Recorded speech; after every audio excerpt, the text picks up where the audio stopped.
G'day guys, welcome to the Boxing Deep Dive Roundup. This is the show where if you haven't got time to scour all the internet sites and all the rest of it, social media sites, then we'll give you a little bit of a quick roundup of everything going on in the boxing world around Australia and the world. Let's first first of all get into the Australian scene, and the Tim Tszyu Jermell Charlo announcement is imminent with news that the fight will be 100% in the USA.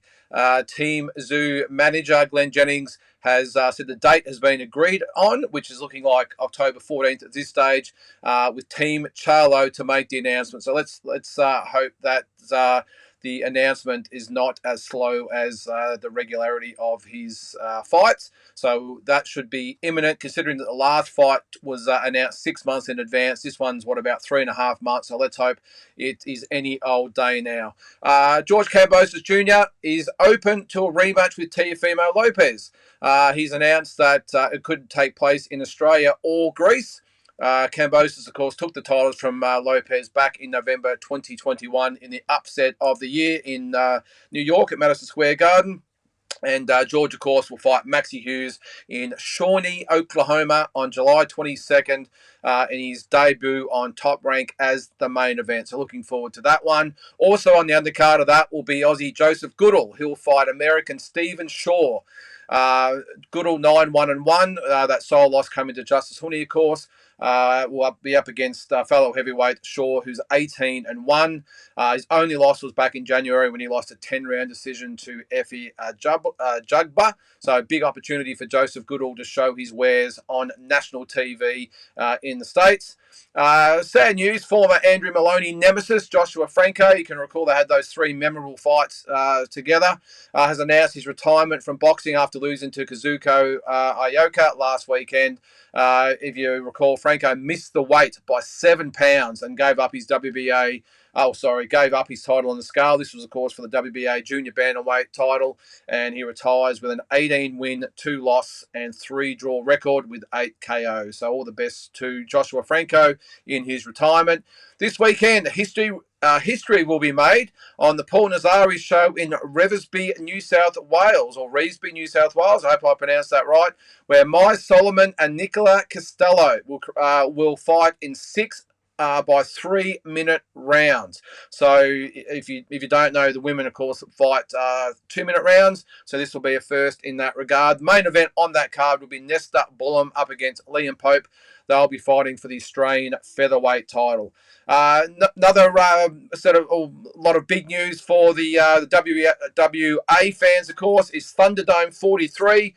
Tony Tolge, Angelo Hyder there, the Dragon Fire crew over there doing great things. So it's September 1, Metro City, Northbridge in Perth, and that will be headlined by Jordan LaRucia, who will fight Fano Corey for the vacant Australian Super Welterweight title.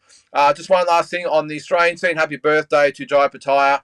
It's his birthday today, so all the best for Jai Pataya. On to the international scene. And Canelo Alvarez and Jermell Charlo have both begun training what looks like a September 16th fight in Las Vegas. Canelo Alvarez has signed a 3-fight deal with PBC. This will be the first fight in that series, worth $100 million, if you will. The next opponents in line at this stage are looking to be David Benavidez, David Morrell Jr., or possibly even Errol Spence if he gets through Terence Crawford in the July 29 super fight at the T-Mobile Arena. On to the heavyweights. This is always entertaining. Tyson Fury is looking for a game-changer fight. Next up, with rumours he'll fight either of the UFC stars Francis Ngannou or John Jones, possibly in October. This is supposed to be a tune-up for his fight with Alexander Usyk, which has looked like it has been pushed back until January in Saudi Arabia. Usyk will fight his own tune-up fight, if you can call it a tune-up fight. They're always tough at that level. He'll be fighting Daniel Dubois in September in defence of his WBA, WBO, and IBF titles. So both get through those fights, then January in Saudi Arabia. Also in the heavyweight division, Deontay Wilder has offered Andy Ruiz massive money to fight in, looks like, August, I think it is, ahead of his big fight, or proposed big fight with Anthony Joshua in Saudi Arabia in December. That will also possibly be put back to January because, of course, they're looking to have the two big heavyweight fights on the same card. Negotiations are underway. The only roadblock is that Ruiz is asking for too much money. He wants a 50-50 split. The offer reportedly was 70-30. So we'll see what happens there. But as I said, mid-August at this stage is the preferred time frame.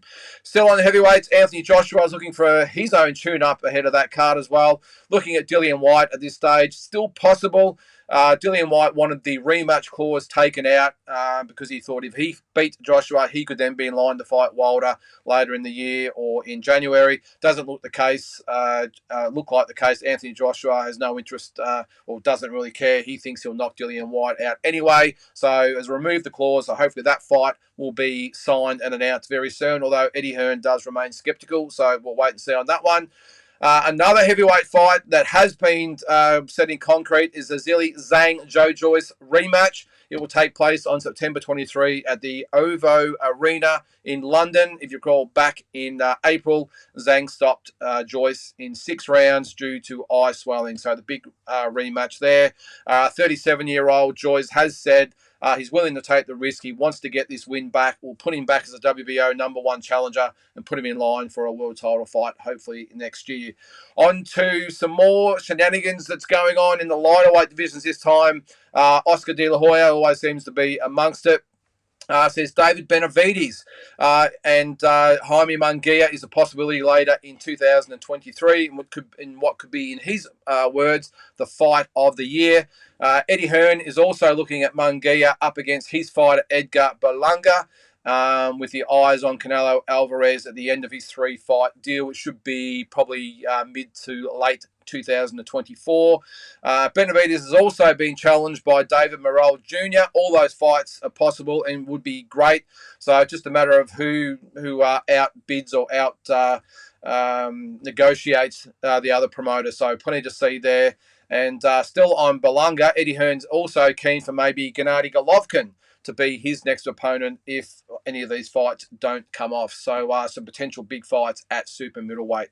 Into the lower weights now, we're going to go down to the flyweights. Jesse Bam Rodriguez and Sonny Showtime Edwards has been signed for late 2023. Rodriguez 18-0 with 11 knockouts, is the WBO champion. Edwards 20 wins with just 4 KOs, is the IBF champion. The exact date and location will be announced in coming weeks. So Rodriguez coming off a 12-round decision over Christian Hernandez back in April. Edwards with a 12-round decision over Andros Campos back in June 10th. That was this weekend with the girls in action. Savannah Marshall is challenging Francois Cruz Dezern for her world super middleweight title this weekend at the AO Arena in Manchester, England. Marshall 12-1. Cruz Dezern is 8-1. Both girls have their only sole defeats have come against undisputed middleweight champion Clarissa Shields. So that should be a big one in Manchester. And the last bit of news for this week in the amateurs, the IOC has officially expelled the International Boxing Association from the Olympic program. It hasn't been thrown out of the Olympics yet. It will still be in Paris in 2024, but that will be run by the IOC themselves. The LA 2028 still remains uncertain, so I'll have to wait and see what happens with that. The IBA, formerly AIBA, has endured corruption controversies over the years, and patience has finally run out by the Olympic Committee, and they've said we'll take it over from here and we'll make a determination on what happens after Paris in 2024. So that's it for all the boxing news of this week. Look forward to seeing you next week on Talking Boxing on Monday night, and hope you have a good weekend. We'll see you next week.